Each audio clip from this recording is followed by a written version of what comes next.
आज से 15 साल पहले 25 जून 2009 को ये दोपहर 12 बजे की ही बात थी जब माइकल जैक्सन को उसके पर्सनल डॉक्टर ने कुछ नशीली दवाइयां दी और उन दवाइयों की वजह से माइकल जैक्सन की मौत हो गई। अब डॉक्टर का कहना है कि उसने ये नशीली दवाइयां नींद न आने की बीमारी की वजह से माइकल जैक्सन के मांगने पर ही उसको दी थी, लेकिन माइकल के फैंस और परिवार वाले आज भी यही मानते हैं कि माइकल की हत्या की गई थी। देखो, हुआ कुछ ये था कि अपनी मौत से एक दिन पहले यानी कि 24 जून 2009 को माइकल एक कॉन्सर्ट की रिहर्सल कर रहा था। इस बात पर ध्यान देना कि ये माइकल की जिंदगी का आखिरी कॉन्सर्ट होने वाला था। इस कॉन्सर्ट का नाम था दिस इज इट और ये जुलाई में लंदन के द O2 अरीना में होने वाला था। ये कॉन्सर्ट माइकल के लिए इसलिए भी खास था क्योंकि पिछले काफी सालों में माइकल ने कोई भी परफॉर्मेंस नहीं दी थी।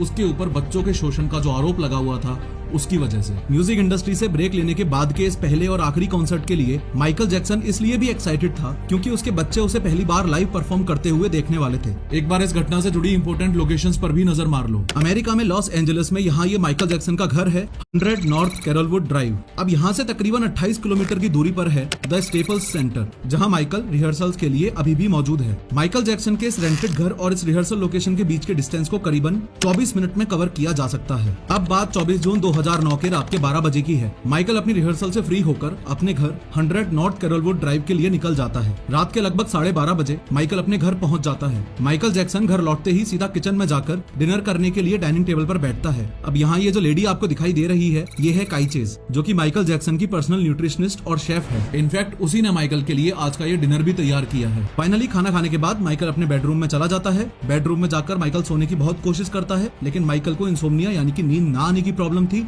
इसलिए ही वो सो नहीं पा रहा था। इसी बीच माइकल के पर्सनल फिजिशियन कॉनराड मरी की इस घर में एंट्री होती है। ये बात यहाँ आपको पता होनी चाहिए कि इस कॉनराड मरी को दिस इज इट कॉन्सर्ट के ऑर्गेनाइजर्स ने खास माइकल के लिए ही हायर किया था। क्योंकि माइकल को इंसोम्निया था तो उसे बिना दवाई के नींद नहीं आती थी। माइकल जैक्सन को हर रात एक दवाई लेकर सोने की आदत थी, इसलिए उसने अपने स्वीट में अपने बेडरूम के बगल में ही एक मेडिकेशन रूम और बनवा रखा था। हर रात की तरह आज भी यानी 24 जून की रात को भी माइकल को नींद नहीं आ रही थी, इसलिए वो अपने उस मेडिकेशन रूम में जाता है। अभी करीबन रात के 1 बज रहे हैं और कॉनराड मरी मेडिकल रूम में ही नींद आने की दवाई देने की प्रिपरेशन कर रहा है। जितनी देर कॉनराड मरी माइकल की दवाइयों की प्रिपरेशन कर रहा है उतनी देर आप ये समझो कि कॉनराड माइकल को प्रोपोफोल नाम की एक एनेस्थेटिक दिया करता था और इसी दवा को देने के लिए कॉनराड हर रात माइकल जैक्सन के घर जाता था। खैर, रात को 1:30 बजे हर रात की तरह ही माइकल के डॉक्टर कॉनराड ने माइकल को पहले डायज़ेपम, लोराज़ेपम और मडाज़ोलम नाम की एनेस्थेटिक्स दी, लेकिन शॉकिंगली कोई भी दवा काम ही नहीं कर रही थी क्योंकि माइकल जैक्सन को नींद ही नहीं आ रही थी। फिर कॉनराड ने माइकल को बहुत सारे इंजेक्शंस लगाए, लेकिन उनसे भी कोई असर नहीं हो रहा था। ये नींद और दवाई देने का तमाशा 8-10 घंटे तक चलता रहा और फिर लास्ट में वो हुआ